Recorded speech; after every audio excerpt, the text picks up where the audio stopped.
சிறிய புலி மற்றும் எருது.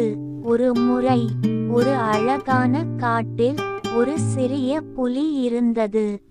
அது மிகவும் எளிமையான மற்றும் பாசமுள்ள புலியாக இருந்தது. அந்த காட்டில் பலவிதமான விலங்குகள் இருந்தன. ஒரு நாள் புலி ஒரு பெரிய எருதை சந்தித்தது. அந்த எருது மிகவும் வலிமையானது மற்றும் ஆக்கிரமிப்பானது.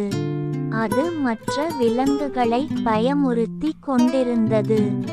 சிறிய புலி எருதின் செயல்களை பார்த்து மிகவும் வருந்தியது. ஒரு நாள் புலி எருதிடம், நீங்கள் ஏன் மற்ற விலங்குகளை பயமுறுத்துகிறீர்கள் என்று கேட்டது.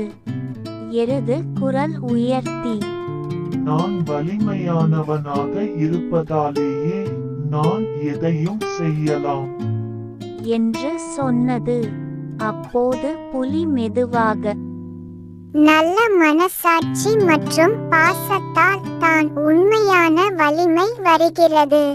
மற்ற விலங்குகளை பாதுகாக்கும் போது மட்டுமே நீங்கள் உண்மையான நாயகனாக இருப்பீர்கள் என்றது. அது எருதுக்கு பெரிய பாடமாக இருந்தது.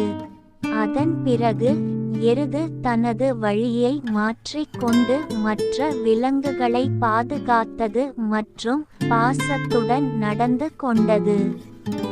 அதனால் காட்டில் எல்லா விலங்குகளும் சந்தோஷமாகவும் அமைதியாகவும் வாழத் தொடங்கின.